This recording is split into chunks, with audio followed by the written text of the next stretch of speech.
So hello you guys, welcome back to my channel. So I wasn't expecting on doing The Last of Us kind of stuff on my channel.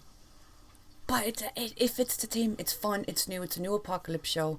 It's new but it's not new. I have played the game, I loved it. So it feels familiar, but it's something exciting. The more extended version of The Last of Us reactions will be going up every week on Patreon. I sound like a broken record at this point, I know. But I did have a few comments from people saying this reaction is so short. I always keep my reactions on YouTube around the 10-minute mark, give or take a few minutes. But the reaction that goes up, or the reaction that went up anyway this week over there was like, I think it was 50 minutes. On top of a bunch of other reactions. Like I'm doing Wednesday, The X-Files, Buffy, Doom Patrol. I'll be starting up Mando once that comes back too. There's just a bunch of shows, and we've started movie reactions as well, which is so fun. So fun. I just did a movie reaction for Morbius that's going up. It's probably not going up until like next week or the week after over on Patreon. I don't understand. I feel like people were so unnecessarily mean to that goddamn film. Anyway, that's not what we're here to talk about, but I will be touching on that point in a while.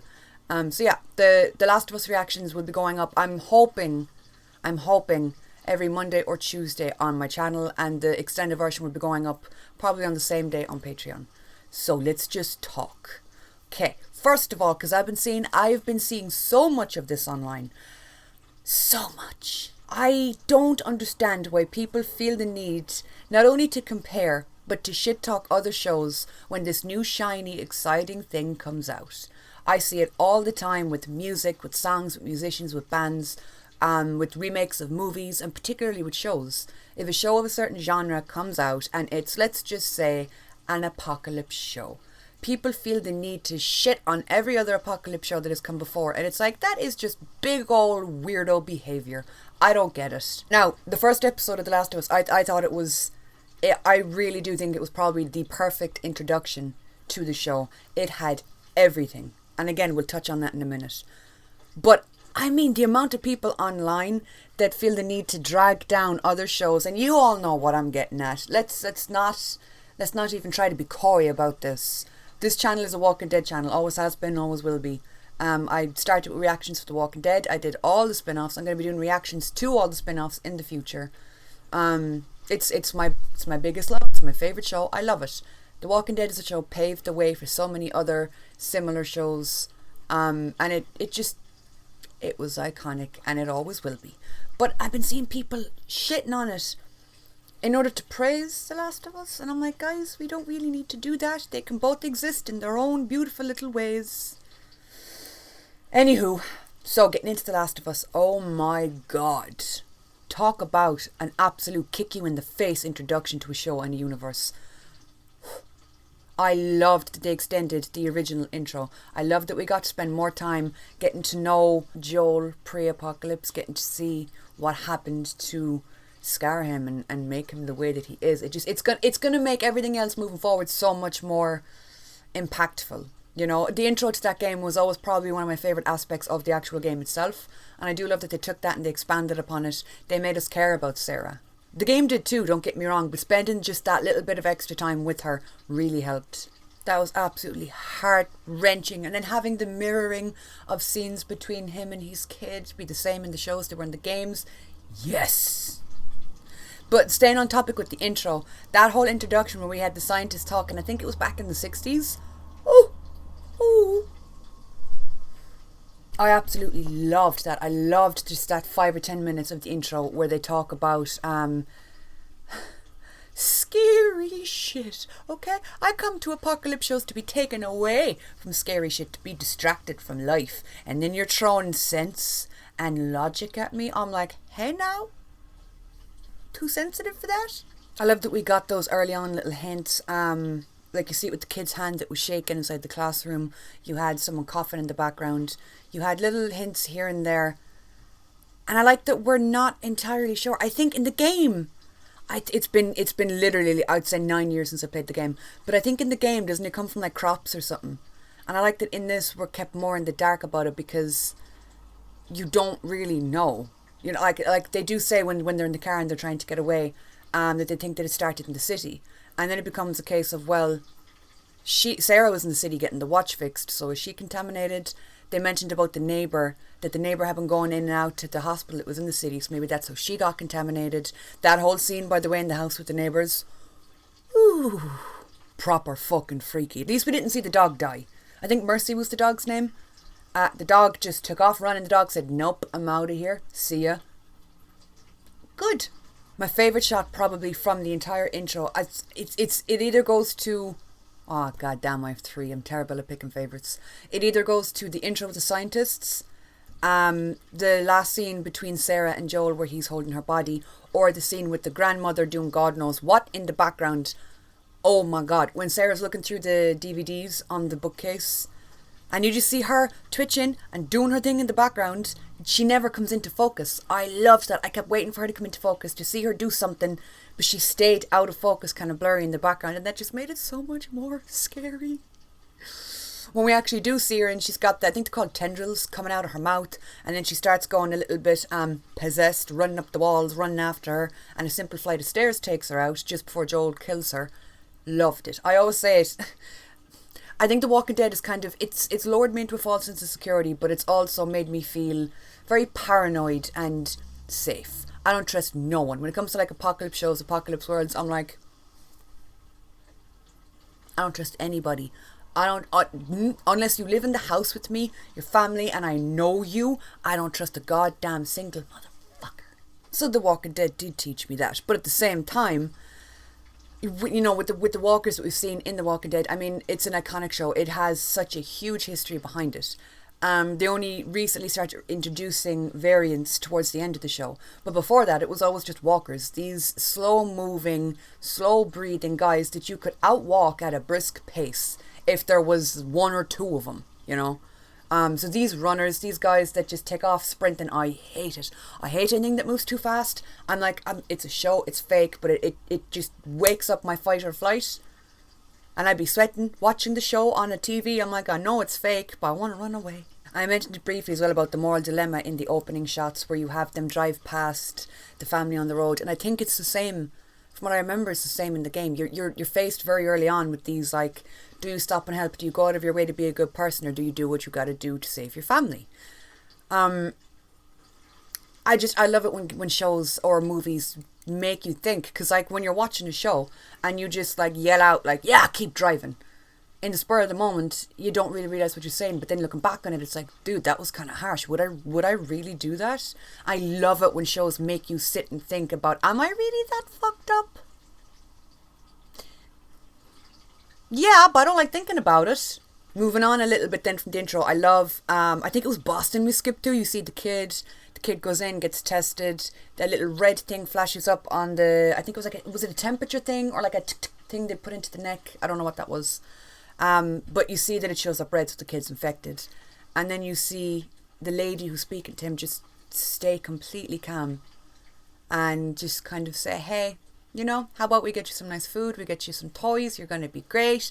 And then we see Joel just absolutely lobbing the kid into a fire in a later scene. And it's like, oh, this world is ruthless. I like that they've made Tess and Joel canon. I think, was it hinted at in the game or so? I don't know. I remember her character from the game, but I don't remember if she was specifically with Joel. But I like they've made that canon. They made them a couple. You see her slide into bed next to him, and then the battery thing. The two of them go. The introduction to Ellie. I'm just going to take a minute, okay? I do not understand. I've seen a lot of hate, not in my comments, but I have seen a lot of hate with the casting or with the actress that plays Ellie. I don't understand it. We've one episode. So far in that one episode, I feel like the essence of Ellie was completely captured. You had the smart assery. You had the rage. You had the teenage angst. You had the fear and the confusion. I think it's perfect casting. I know when it comes to characters like this, there's always going to be backlash because characters like this that are so loved by people, it doesn't really matter who you cast, because no matter who it is, someone's going to have a problem with it. Someone's going to find an issue because the character is already so deeply rooted in people. But the hate I've seen directed towards this kid is just not it. It's gross. If you don't like an actor or casting, fine. But dear God, some of the shit I've been seeing. Obviously, the biggest change that everyone noticed is there's no spores. Instead, it's done through I want to say tentacles, but I don't think that's the word I'm looking for. That's a different franchise, different genre altogether. Tendrils or something. It's the weird yolks that come out of the mouths. I get it. Like, a lot of people were saying maybe they didn't want to do a whole show where the actors' faces are covered all the time, because realistically, if they're out in the world, if they're around any infected, they're going to be wearing these masks. Maybe the showrunners or whatever didn't want that for the show, and it's like, well, if that's the case, it's a bit of an odd take, because the whole game is done with masks. No one had a problem with that. Maybe it was sitting too close to home with everything that happened recently, and they wanted to take you away from that a little bit, make some changes. Maybe they didn't want to cast Pedro in another role where you can't see his face for the whole show. I don't know.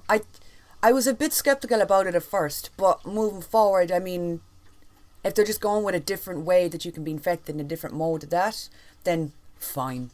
You know, after like midway through, you just kind of forget there's even supposed to be spores, and it's an adaptation. I like that. I like when something adapts something that you know so well, and they make these creative changes, they make these alterations, and you're not really sure if it's going to work at first. But I like it when a show does things like that and is ballsy and tries to establish themselves as, yeah, look, we're an adaptation, there's going to be changes, there's going to be some mix-ups. Skip back to me 5 minutes ago saying I could probably survive an apocalypse because I'm paranoid and I'm strong. Get jump scared, nearly piss myself from my fucking alarm. Oh, what were we going to say? Oh, so... some of the theories going around is I've seen the flower theory going around absolutely everywhere in regards to how you're infected or how it's spread. Some people were pointing out the fact that the flower was like a main thing in this episode. And now listen, it sounds crazy, but bear with me. We have the scene where they're having breakfast and there was supposed to be pancakes, but there wasn't. Then we see the neighbour on the lawn. It's a man and an elderly woman, and he's feeding her like biscuits or something, I don't know, or scones. So, flour again. But Ellie and Joel both refuse. They say, no, we're good, we might have some later. But then later on, when we do end up going into the house, when Ellie ends up going into the house, she doesn't eat any of the biscuits or the cookies because they're raisins, not chocolate chip. When she goes home to Joel and she's like, did you get a cake? He's like, oh shit, forgot my own birthday cake. And they decide that it's fine, they'll just have it tomorrow. So it is a bit weird when you look at it that way, when there's one particular topic that's danced around for a whole episode. When you say it at first, it does sound very tinfoil hat conspiracy theory. But I think that's a cool observation. I don't know who originally came up with that or who originally saw it, but it is a very cool observation. A lot of people as well were pointing out the clicker at the end. I did not even pick up on that, not gonna lie. I was so blinded by Depeche Mode, I couldn't figure out if it was or wasn't Depeche Mode playing in the final scene, that I was like, is that Depeche Mode? I didn't even notice the clicker. I noticed it while I was editing my reaction. So excited for that. I am so excited. Even though those motherfuckers used to haunt my dreams back when I played the game for the first time. I played the game straight through once or twice on my own, I think, and then my brother wanted to play it.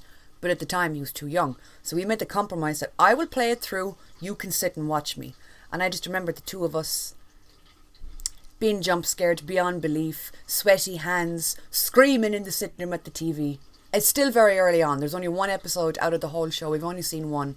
But my God, they did it so fucking right. And I've seen a lot of people drawing comparisons between this and Uncharted and Resident Evil. I gotta agree. Now listen, I've never played Resident Evil, but I've watched walkthroughs of Resident Evil. I've watched the show. I thought the show was good as a standalone TV show. But if you compare it to the games, Uncharted is one of the very few games I did play and complete and adored. I think I've played, I don't know how many there is. I want to say I played the first 2. Maybe 3. I don't know how many there is at this point. But I loved Uncharted. It was right up there with The Last of Us. Those were just my games growing up. Yeah, I recently watched Uncharted and like it was good. It was a fun adaptation. But there was, in my opinion, more things done wrong than right. As a standalone movie, it's fine. It's a good film. As a game adaptation, I can see why people were mad. This, I'm shocked at. I'm so surprised at one episode and everyone is just falling in love with this. I'm hoping if there is any more like games or remakes or whatever in the works, that people are going to take this as the blueprint and go, hey, if there's an original works, if there's an original thing that we're adapting, maybe we should consider that fans of the original thing might like us to do as close as we can to the original while still making creative changes, taking creative liberties, but let's not totally fuck it up. that being said, like, Resident Evil was fun. The show, I enjoyed it. Would I watch it again? No. Does it even hold a candle to The Last of Us?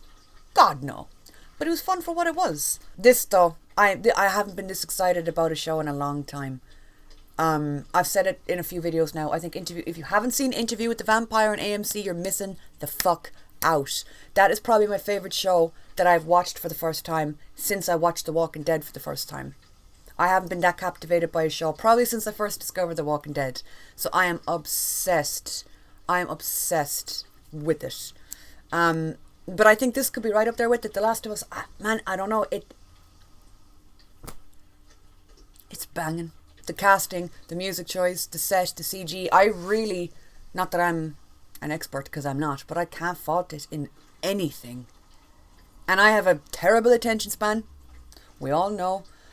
It was like an hour, 10 hour and 15 minutes. And it felt like a fucking 40-minute episode. Not once did I get bored. Not once did my attention dwindle. It was so fucking easy to follow.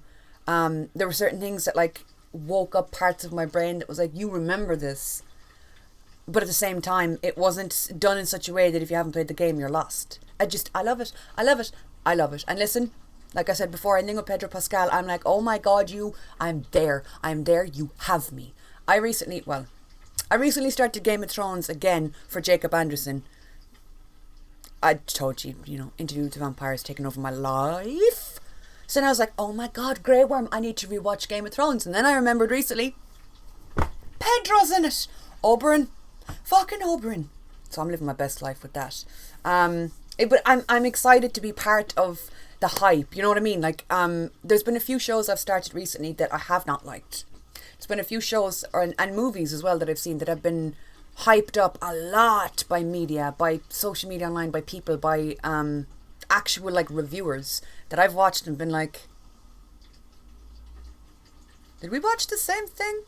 And on the flip side, I've watched some things recently that have been slated and taken the piss out of, and I have loved. So it's nice to find something that everyone's excited about that is actually good. I'm just very excited. I'm very excited for episode 2. Can't wait. But yeah, that's it for this little chat, you guys. I just thought I'd jump on and give some instant thoughts. I think I'll do this every week with them because it seems like that kind of show. It seems like the kind of show that there's going to be a lot to talk about moving forward. But yeah, let me know what you guys thought down below if you've played the games. How do you feel? I know a lot of people are very protective, borderline gatekeepy about specifically games. If it's things that you've loved and you grew up with or you had a huge part in your life, when it comes to remakes or adaptations, I know a lot of people can be very skeptical and I don't blame you. But what did you think? I don't think I've read a single negative thing about this show yet, so maybe that's more of a rhetorical question than anything. But yeah, that's it for this video, you guys. The Last of Us reaction should be going up, episode 2 should be going up hopefully Monday or Tuesday. So yeah, thank you guys so much for watching and I'll talk to you all soon.